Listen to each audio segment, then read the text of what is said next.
É uma remodelação surpresa, acaba por ser uma oportunidade para dar um novo fôlego a este governo mais fragilizado com o caso Tancos? Sim, eu penso que a ideia será essa. A surpresa aqui é o timing. Na véspera da discussão do Orçamento de Estado, os manuais dizem que não se aconselha que haja uma substituição dos ministros que depois no Parlamento têm de justificar as opções que estão inscritas nesse mesmo orçamento.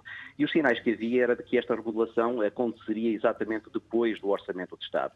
António Costa já tinha confidenciado que queria fazer algumas alterações e aquilo que se percebia era que o timing seria exatamente depois do Orçamento de Estado para preparar aquele que vai ser o ano que antecede as eleições legislativas.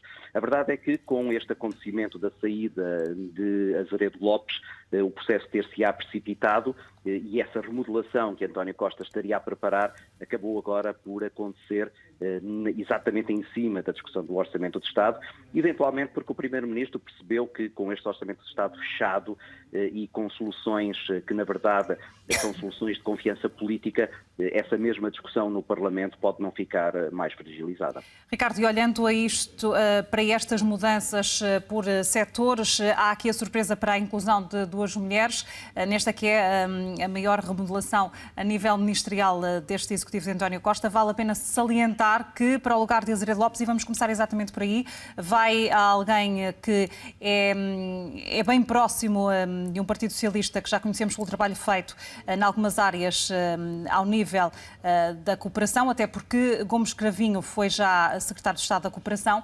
É alguém próximo de dossiês na área da defesa?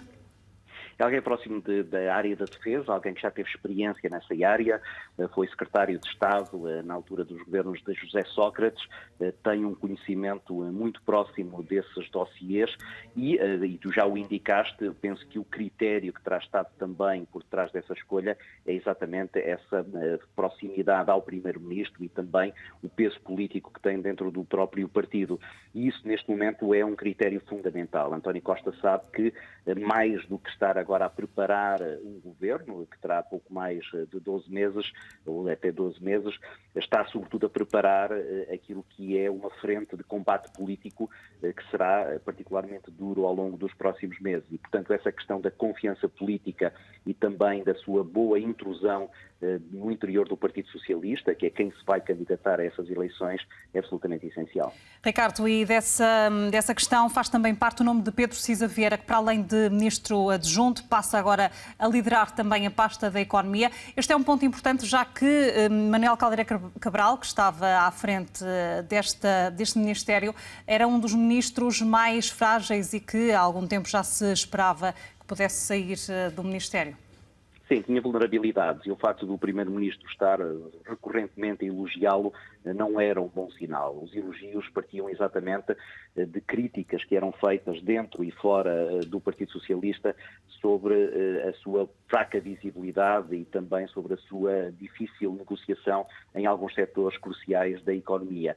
E por isso percebem-se aqui, por um lado, a substituição do nome, por alguém que é agora muito mais próximo do Primeiro-Ministro e que certamente estará mais alinhado com essa estratégia governativa, mas também o facto de esse Ministério da Economia ter perdido a pasta do Secretaria de Estado da Energia, que transita agora para a área do ambiente, de alguma maneira para aliviar um pouco a carga de um setor que é particularmente importante, tendo em conta que a questão das finanças está mais ou menos estabilizada e tem um nome muito forte em Mário Centeno, é a questão da economia que precisa agora de ganhar alguma outra visibilidade, sabendo-se que os empresários são também cruciais naquilo que é o dar visibilidade aos resultados económicos que estão por detrás dos bons índices económicos. Ricardo, e essa questão de relacionar a energia ou a transição energética, assim se chama, este novo Ministério que também engloba o ambiente,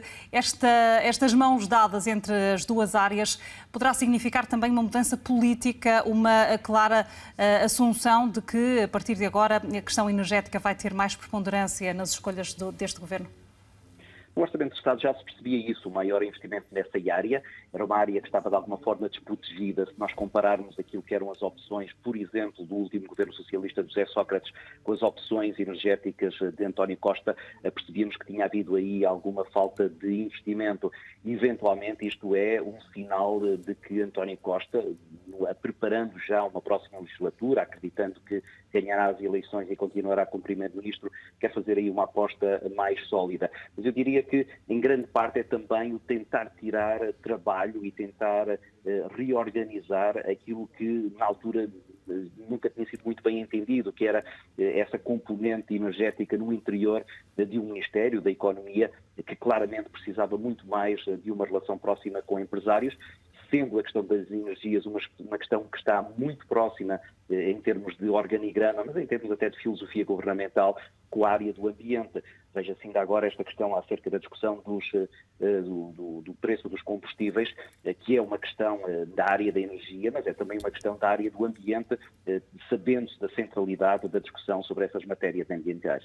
Ricardo, há ainda duas mulheres que entram para este governo, fazendo também aumentar aí de forma considerável a presença feminina em áreas governativas, dentro, neste caso, o governo socialista. E vamos começar precisamente pela questão no Ministério da Saúde. É uma mulher, Marta Temido, que vai substituir Adalberto Campos Fernandes. Esta é uma área nuclear para o governo, depois de tanta contestação, depois da pressão das unidades hospitalares, dos diretores, dos enfermeiros, que ainda há dias estavam em protesto? É verdade. Esse era um dos ministros que estava debaixo de um ataque muito cerrado. Um ataque que já se percebia vai continuar e provavelmente aumentar até de tom. E era um ministro que, embora se tivesse sempre defendido muito bem no Parlamento, eu recordo que ele teve, quer nas comissões parlamentares, quer nos plenários da Assembleia, uma prestação acima da média, e António Costa valia sempre muito da retórica que Adalberto conseguia nesses momentos. A verdade é que o cerco que lhe estava a ser feito pelos médicos, pelos enfermeiros, pelos administradores de hospitais, estava claramente a apertar-se e teria agora tendência para aumentar, e os trunfos, ou digamos assim, a capacidade de resistência do ministro estava já a fragilizar-se.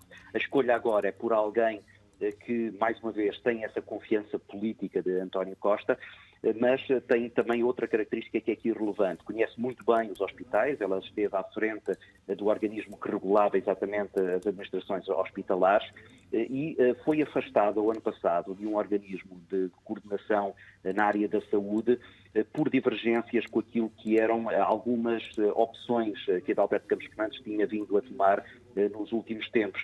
E isto mostra como, provavelmente, nesta área, António Costa está agora a fazer uma opção não de continuidade, mas de alguma ruptura com a estratégia que estava a ser defendida até agora. Ricardo, peço também um comentário breve para a nomeação de Graça Fonseca para o Ministério da Cultura, para o lugar que até agora era ocupado por Castro Mendes, que recentemente também esteve a braço com algumas polémicas. Foi também um sentido de oportunidade, uma remodelação? Qual é que é a simbologia?